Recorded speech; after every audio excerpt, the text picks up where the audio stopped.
Alright guys, welcome back to the channel. This is the Portland Trail Blazers versus the Oklahoma City Thunder full game highlights, reaction, review, and analysis. Let's jump right into it. Looks like we're going to jump again. The jump ball right after the jump ball. I've only seen that maybe like one other time ever.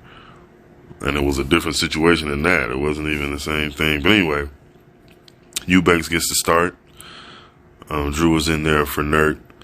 I think he had some left calf tightness or something like that.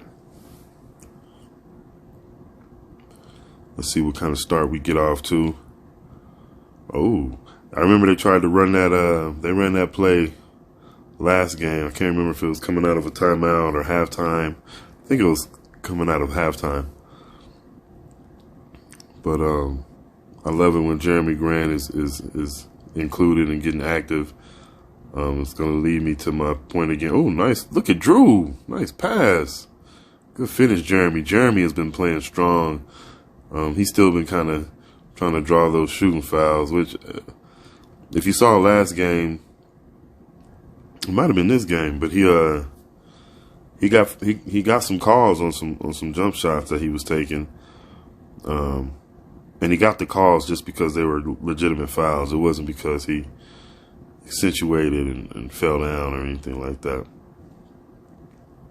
You see Trendon Watford getting some early minutes. Like I said, with Nurk out. And with Oklahoma City Thunder having a lot of guys out,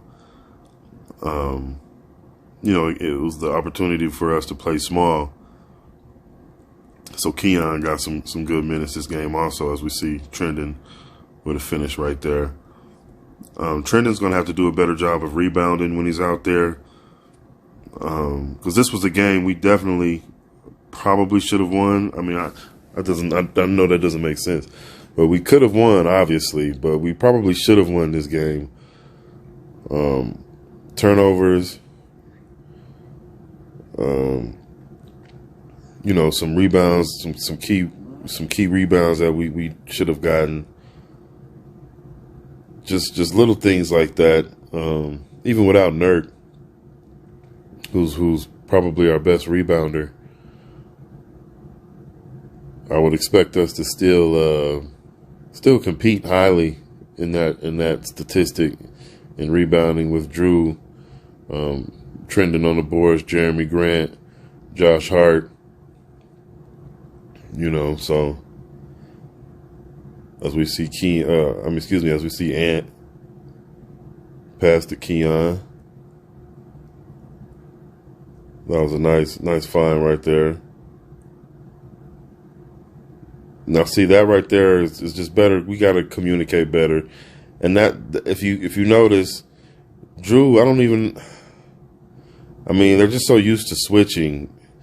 They're switching at times that's not needed. Like, if I'm not asking you to help, or if we're not communicating to switch, don't switch, man. Like, I didn't even ask you to do that. You know what I'm saying? Like, we just got to get better with our communication. And then at times, I know the team may be thinking we're all playing together, we're all switching, and then it might be, an opportunity a player has on defense to stay with his man. He's like, look, I don't need to switch. We don't need to switch at this opportunity. But everybody else is still thinking that they should be switching. I think we need to switch based off necessity. Like if you need to switch, or if it's a defensive advantage for us to switch, or in the game plan, obviously, but if you can stay on your man and it's better for our defense or better for that defensive possession that you do stay on your man, stay on your man. You know what I'm saying? Nice tip right there by Drew.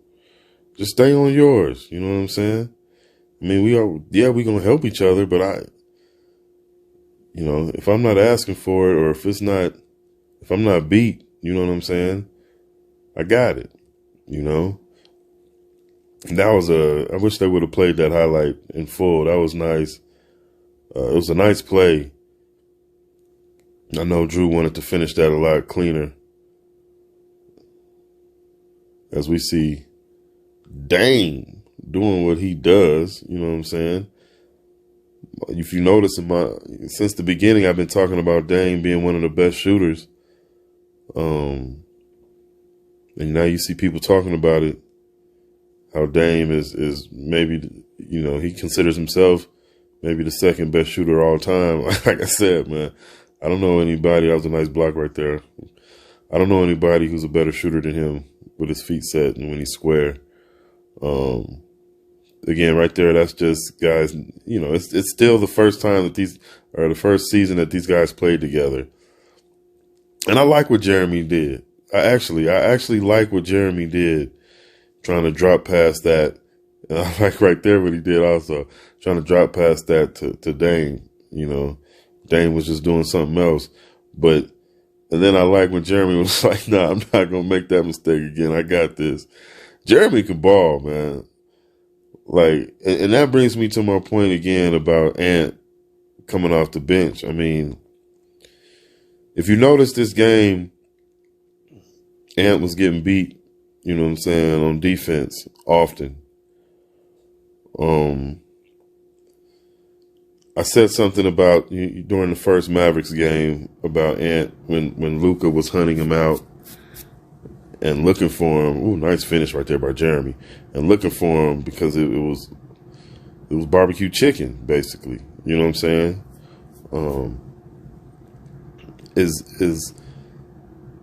As potent as Ant is on offense, man, he's just that impotent on defense. You know what I'm saying? Like,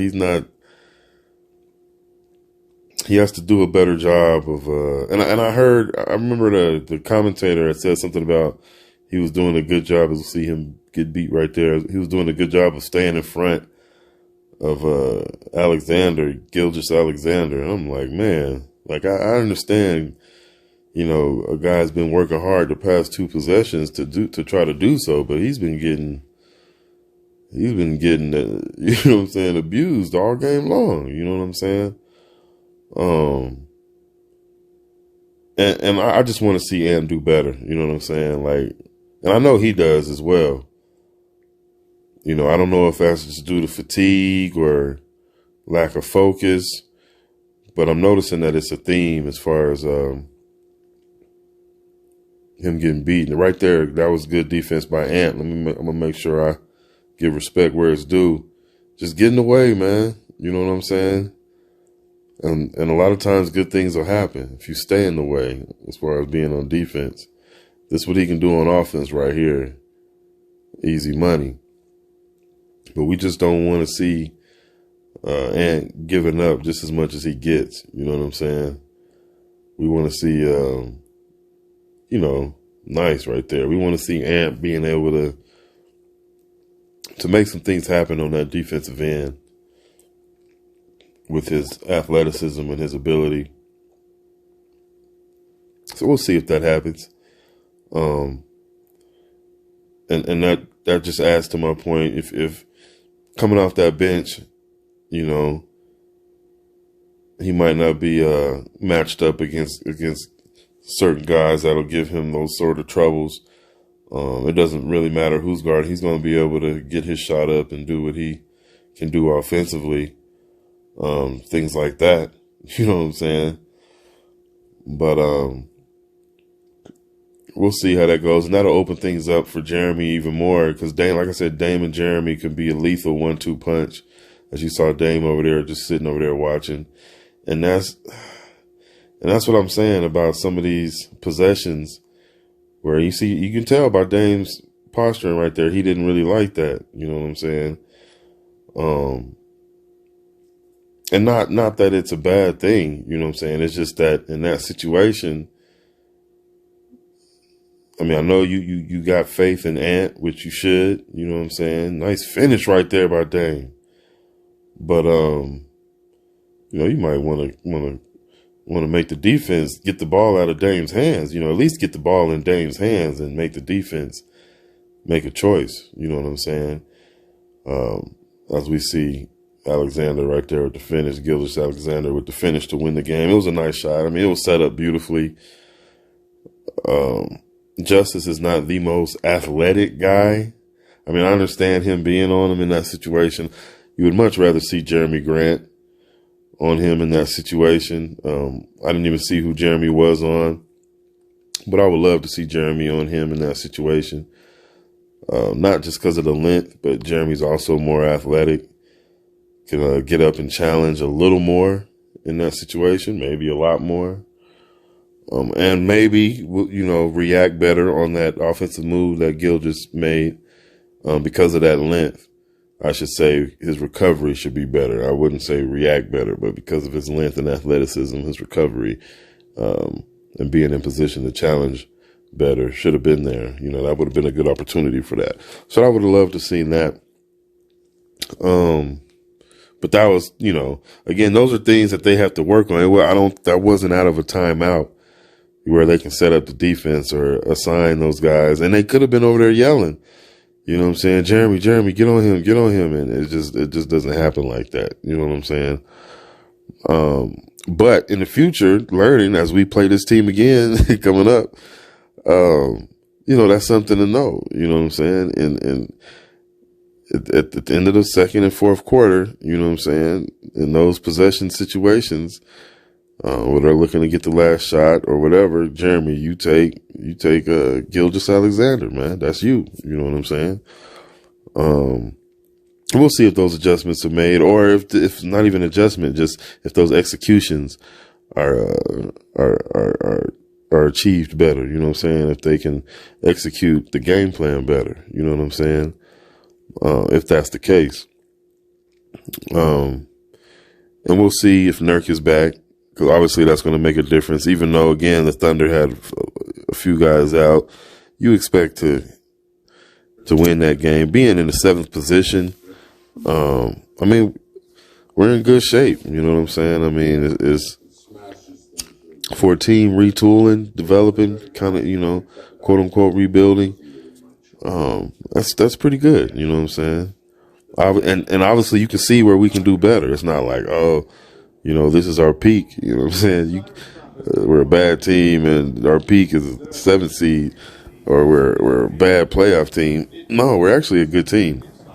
Making the miscues, the turnovers, all the turnovers and the things that were going on this game, we're still in the 7th position. You know what I'm saying? So if we can correct those things, get back on that line of continuity, maybe balance the floor a little better with the lineups. You know what I'm saying? I know it'll be a lot easier when Gary Payton II is back and healthy. Right now you're almost, you have to kind of play Ant at that starting off guard position anyway, unless you're going to build Keon to surpass Shaden. I said Shannon to surpass Shaden, and be your starting 2. You know what I'm saying? So you can bring Killer Ant off the bench for Dame or Keon, and still play those starter minutes. So, we'll see, because we want to see the young fella Shaden develop. You want to continue to give him opportunities to develop. You don't want to bury him on that bench too far. You know what I'm saying? It's tough, because you can see the light, you know what I'm saying, and the team being on a certain level, but at the same time you have some young fellas that you got to develop. So it's a nice little conundrum, you know what I'm saying? It's a nice little catch-22 to be in. To develop the young guys and yet still be in a position to be a playoff team. You know what I'm saying? So that's tough to do, and they're doing it. You know what I'm saying? They're doing it. So hopefully they can keep, getting better where they need to, and we'll see how they respond coming to play this team right back again. And honestly, I look forward to a double-digit win. I look forward to the guys obviously not having the anxieties or the pressures about the making sure Dame gets that record, or watching him get that record, or wanting him to get it over, forcing him the ball so y'all can get it over with and now we can play. Nah, let's just play. You know what I'm saying? So look forward to watching the guys get some good run in. And thank you guys for watching. You know what I'm saying? Remember to like, comment, share, and subscribe. And I'll see you guys on the next one. All right.